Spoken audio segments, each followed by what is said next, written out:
Aqui Luís Aires. Hoje vamos continuar o nosso primeiro capítulo, que é a introdução à eletricidade. Hoje vou falar de resistência, resistividade, condutividade. Vou falar também de lei de Ohm, tipos de resistores, e vamos tentar responder a nossa pergunta da aula passada, que é: se alguém morrer eletrocutado, esta pessoa morreu por causa da corrente elétrica ou por causa da tensão elétrica? Então, para respondermos essa pergunta, é necessário entrarmos num conceito fundamental, que é o conceito de resistência. O que é resistência? Resistência é a oposição à passagem da corrente elétrica que um condutor oferece. Ou seja, um condutor, por si só, condutor elétrico, parece que, se aplicarmos uma resistência, parece que a corrente elétrica só passa. Na verdade, não é bem isso. Há uma oposição, às vezes, embora mínima, ou ínfima, às vezes mesmo ínfima, mas há sempre uma oposição à passagem desta corrente elétrica. E esta oposição à passagem da corrente elétrica é o que se chama resistência elétrica. Esta oposição é dependente do tipo de propriedade, de uma propriedade do material, né, que se chama resistividade. Todos os materiais no mundo têm uma resistividade. Resistividade é a propriedade de todos os materiais do mundo. Tudo que é material, não importa o que seja, tem uma resistividade. E esta resistência, neste caso resistência elétrica, é dependente da resistividade de um condutor elétrico. Ou seja, matematicamente, resistência é diretamente proporcional à resistividade, isto é um ρ, uma letra grega, e diretamente proporcional ao comprimento do fio, inversamente proporcional à área. E resistência é dado, ou seja, a unidade de resistência é Ohm, em homenagem a um cientista, um físico alemão, Greg Ohm. Ou seja, o que isso quer dizer, em outras palavras? Voltando na nossa analogia da água e tubos d'água, e acho que é mais fácil para compreendermos esta fórmula, um tubo d'água, suponhamos um tubo d'água, um tubo fino, direito, com uma geometria simples. Vamos supor aqui o ponto A e o ponto B deste tubo.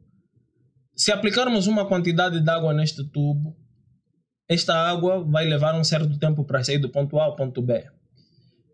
Este tempo de duração, nós podemos dizer que é dependente da resistência que este tubo oferece à passagem da água.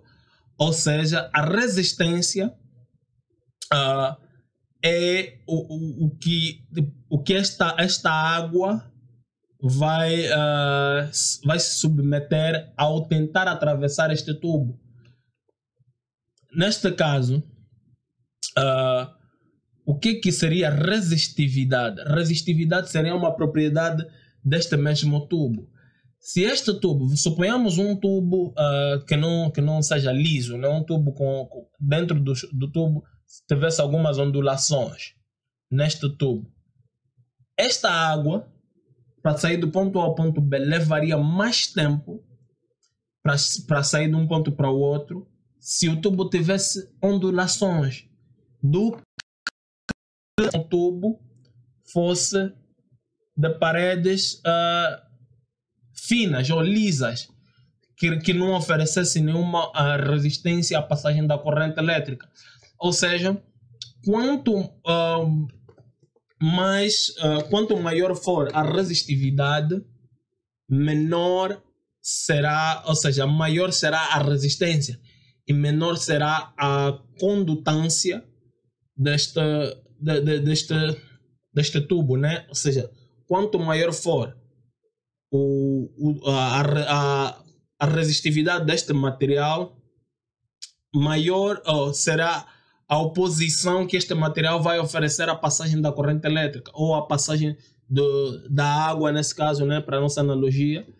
E, portanto, a água, para sair do ponto A ao ponto B, vai levar muito mais tempo do que se fosse para sair daqui de um tubo com paredes lisas.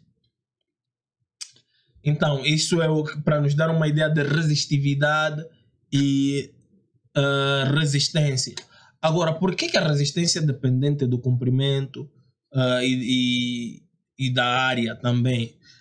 Dissemos que a resistência é diretamente proporcional ao comprimento do fio, ou seja, do condutor. Ou seja, quanto maior for o comprimento do fio, maior será a resistência desse fio.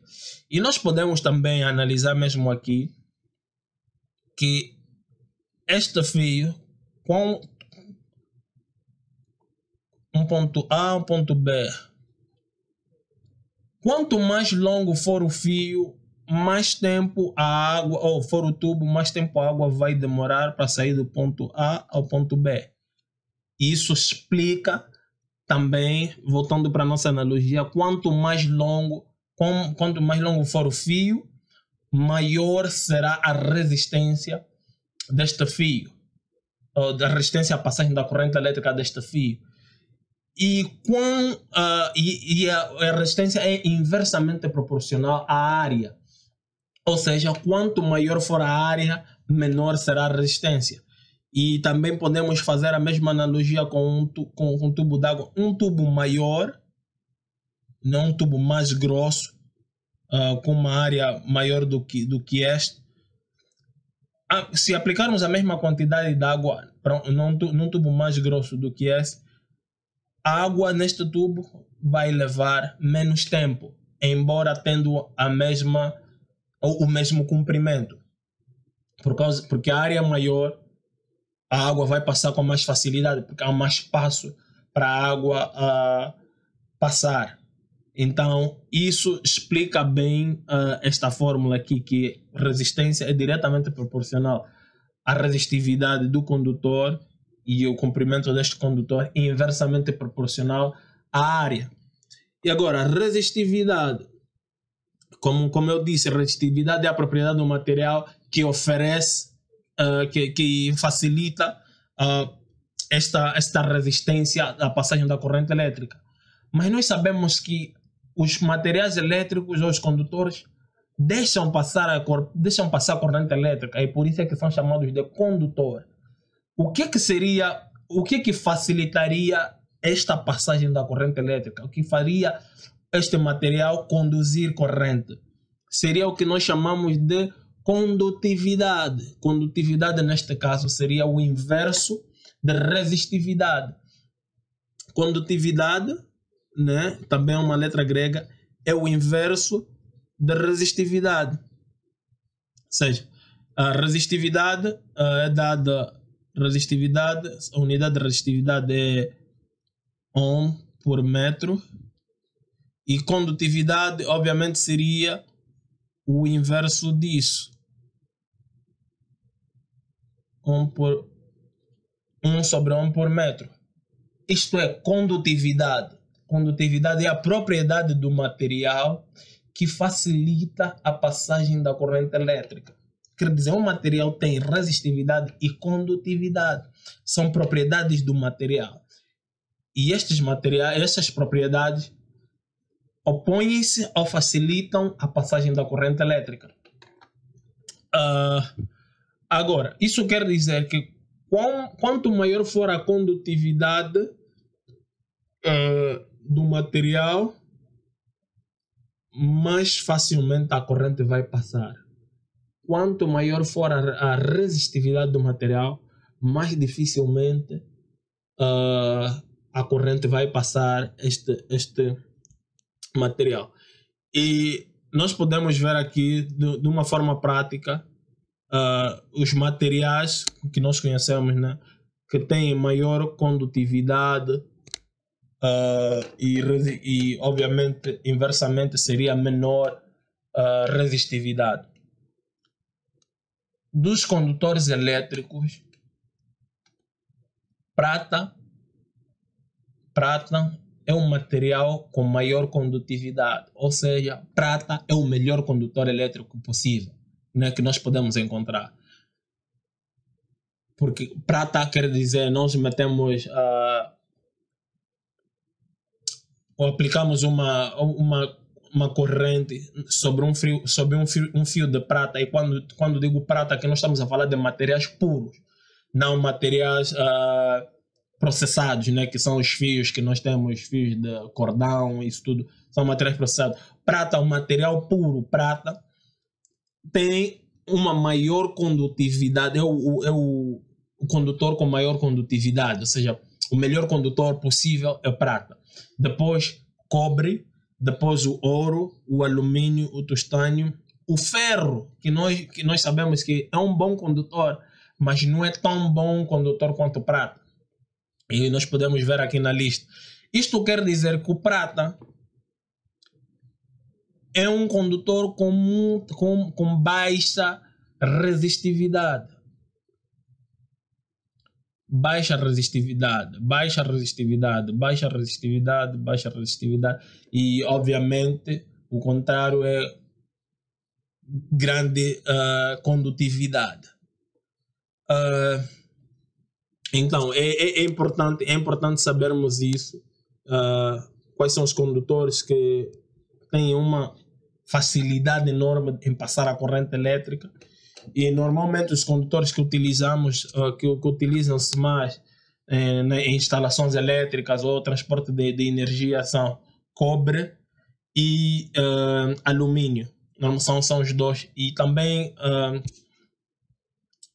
cobre, alumínio e tungstênio. São, às vezes, nem tanto, mas é mais cobre e alumínio, né, que utiliza-se para o transporte de corrente elétrica, ou mesmo as nossas instalações em casa são feitas de fio, muitas vezes fio de cobre e algumas vezes de alumínio. Por que não prata ou ouro, que conduzem mais facilmente a energia? Porque são materiais raros e são caros. Então, a nossa energia, hoje o preço da energia, se nós utilizarmos prata, que é o melhor condutor de corrente elétrica, o nosso preço da energia seria exorbitante. Por isso é que utiliza-se que é suficientemente bom para transportar a eletricidade até as nossas casas e que não é tão caro quanto prata. Por isso é que utiliza-se cobre e alumínio. Agora, falamos de resistência. O que seria o oposto de resistência? O oposto de resistência seria condutância. Condutância denomina-se por G. É o oposto de resistência. E se resistência é dada em ohm, condutância é dada em 1 sobre ohm. Ou seja, também diz-se isso que é Siemens. A unidade de condutância chama-se Siemens, que é o inverso de ohm, né? Ou seja, a condutância é a facilidade que um condutor tem em passar a corrente elétrica. Resistência é a oposição que este condutor oferece à passagem da corrente elétrica. Condutância, a facilidade que este condutor oferece à passagem da corrente elétrica. E isso é muito importante sabermos isso. E agora, falamos de resistência à corrente elétrica, mas não temos aqui uma relação até agora de resistência à corrente elétrica. E isso é o que nos traz o nosso outro ponto, que é lei de Ohm. Lei de Ohm. Lei de Ohm diz que a resistência é diretamente proporcional à tensão, ou seja, a diferença de potencial aplicada em 2 pontos, inversamente proporcional à intensidade da corrente neste mesmo condutor. Isto é o que é a lei de Ohm, ou seja, é inversamente proporcional à intensidade da corrente, ou seja, se opõe à passagem da corrente elétrica. E este é o ponto principal. Esta fórmula é o principal para nós compreendermos, ou para nós respondermos a nossa pergunta, que é quando alguém morre eletrocutado, essa pessoa morre por causa de corrente ou por causa da tensão. E nós vamos chegar lá. desta forma. Ou seja, quanto maior for a corrente elétrica, menor será a resistência. Quanto maior for a corrente elétrica num fio ou num condutor, menor será a resistência e vice-versa. Diz-se que a resistência, todos os materiais têm uma certa resistência. Obviamente, se tem uma resistividade, tem uma resistência. E não só, mesmo nós seres humanos também temos uma resistência. E a nossa resistência é nossa resistência máxima, né? A resistência máxima do ser humano é dita que é 100 kΩ. 100 kΩ. Isto quer dizer o quê? Nas melhores condições possíveis. Ou seja, uma pessoa seca, sem transpirar, sem problemas de saúde, na perfeita condição, a nossa resistência é de 100 kΩ. Isto é a resistência do ser humano. Obviamente, essas condições dificilmente dificilmente nós estamos dentro dessas perfeitas condições, porque nós transpiramos, nós lacrimejamos, então há uma série de coisas que influenciam na nossa condição física, que baixa dramaticamente a nossa condição física, a nossa resistência. Ou seja, só para termos uma noção, a resistência do ser humano, quando estiver molhado, baixa para 25 kΩ. Só para isso, só para comparar, só para termos uma noção de como é que a nossa resistência varia muito dependendo da nossa condição física e ambiental. Ou seja, a corrente que nós recebemos em casa, nas nossas casas, nas nossas tomadas ou nas nossas lâmpadas, normalmente são de aproximadamente 2 amperes. 2 amperes. E a corrente e a tensão que nós nas nossas casas em Angola, a nossa tensão é de 220 volts, né, nas nossas tomadas. Agora, se pararmos para analisar, voltando para esta fórmula, a resistência é diretamente proporcional à tensão, inversamente proporcional à intensidade da corrente. Utilizando esta fórmula, qual seria a resistência? 220 volts. Ou seja, nós vamos fazer o inverso. Nesse caso, vou utilizar a corrente. Qual seria a corrente que nós precisaríamos para se manter vivo se nós aplicássemos uma tensão de 220 volts e sabemos que a nossa resistência máxima como ser humano é de 100 kΩ? Isto daria 2.2 miliamperes. Quer dizer, 2.2 miliamperes é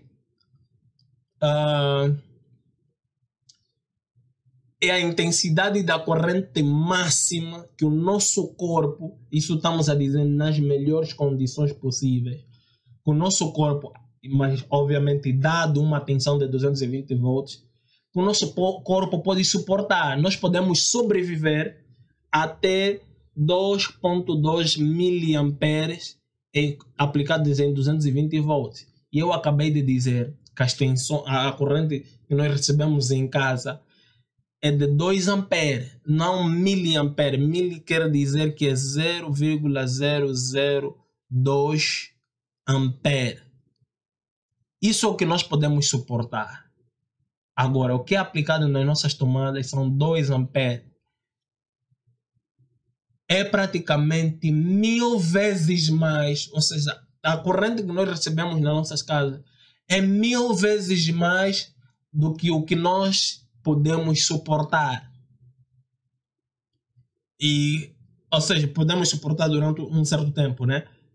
1000 vezes mais, sem termos problemas físicos ou problemas de saúde.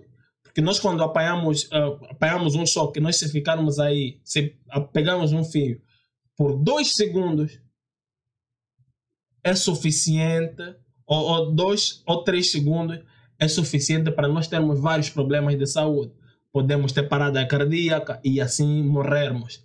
2 segundos, porque a corrente que o nosso corpo pode suportar nas melhores condições possíveis é de 2,2 miliamperes. E o que nós recebemos nas nossas casas são 1000 vezes mais, ou aproximadamente 1000 vezes mais, do que o nosso corpo pode suportar. Por isso é que quando nós apanhamos choque, né, e se nós ficarmos presos 2 a 3 segundos, é suficiente para nós termos vários problemas de saúde. Mais de 3 segundos é suficiente para nós morrermos. Por isso é que nós morremos quando apanhamos choque. Então, o vídeo está a ficar longo, eu vou parar aqui, vou continuar os outros pontos no outro vídeo. E muito obrigado pela vossa atenção. Espero ter respondido da melhor forma esta questão e espero que hoje compreendam porque que nós morremos quando apanhamos choque elétrico em casa. Muito obrigado. Até a próxima.